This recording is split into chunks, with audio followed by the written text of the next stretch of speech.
The meaning of life is simply to be alive. It is so clear, so obvious, and so simple. Yet everyone is busy as if it were necessary to achieve something beyond themselves. Have you ever stumbled upon a quote that stopped you in your tracks, made you pause, and see the world just a little differently?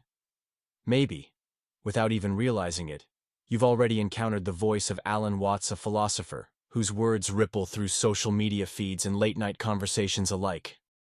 Imagine this. It's a quiet evening. You're scrolling through your phone, and suddenly you hear a voice talking about the illusion of control, the dance of life, or the art of letting go. Something clicks. That's Alan Watts, inviting us to question, to wonder, to see ourselves and the universe with fresh eyes. Today, I'd like to invite you on a journey, not a lecture, but a friendly conversation. Together, let's explore how Alan Watts continues to inspire, challenge, and transform the way we think about life, even in our fast-paced, modern world. Imagine a man who spoke of Eastern philosophy like a storyteller, making you question everything you thought you knew about life. Alan Watts was that bridge between East and West, a philosopher who didn't just study ideas, but lived them. As he once said, "I don't pretend to be a sage, I'm just sharing what I find wonderful." Stop measuring your days by productivity and start living them by presence. But what does it really mean to live? We're so busy doing that we forget to simply be. Watts challenges us. Is life a problem to be solved or an experience to be lived? Maybe life isn't a puzzle to control, but a cosmic game to flow with, not fight. Let's take a moment to reflect on some of Watts's most famous quotes. One of his quotes that strikes me the most is, "You are never changing. You are the dance." Isn't that a profound concept? We are not separate entities trying to change life. We are part of life itself, constantly moving, just like a river. Think about it. What would happen if we stopped fighting the flow and started dancing with it? The purpose and meaning of dancing is dance. Like music, dance is realized at every moment of its course. You don't play a sonata to reach the final chord, and if the meaning of things resided only in their ending, composers would only write endings.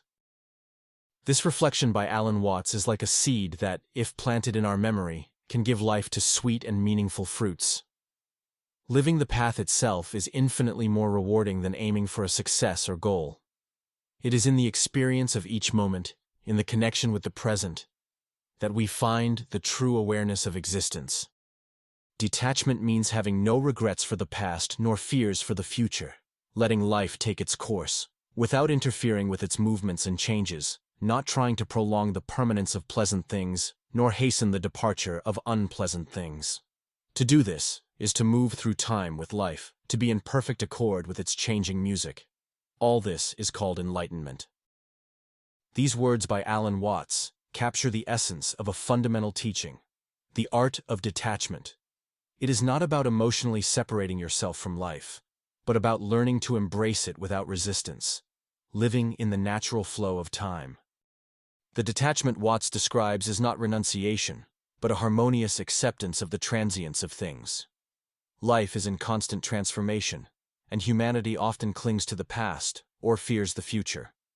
But enlightenment, according to Watts, is in letting go of the need for control, welcoming each experience without trying to hold on to what pleases us or escape from what makes us uncomfortable.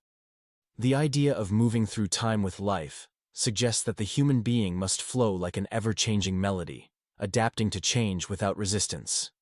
Detachment, then, is inner freedom, and enlightenment is the ability to live fully in the present, in tune with its changing nature. Watts invites us to live in the present, to awaken to the wonder of the here and now. Often we get lost in regrets of the past or anxieties of the future, forgetting that the only reality we have is this moment. As he himself said, "There is no future. There is only an eternal now."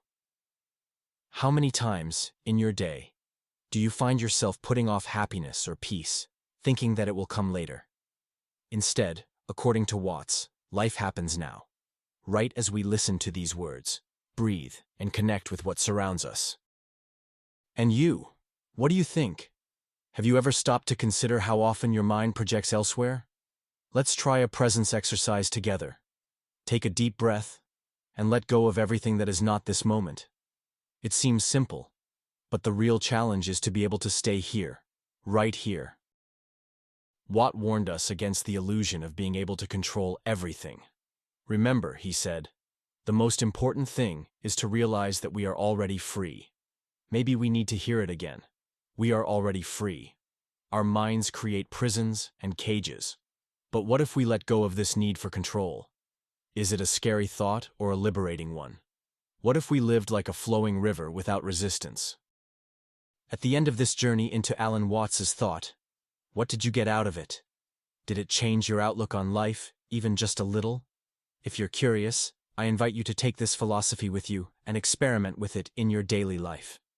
After all, as Watts told us, life is not a problem to be solved, but a reality to be experienced. Thank you for joining us.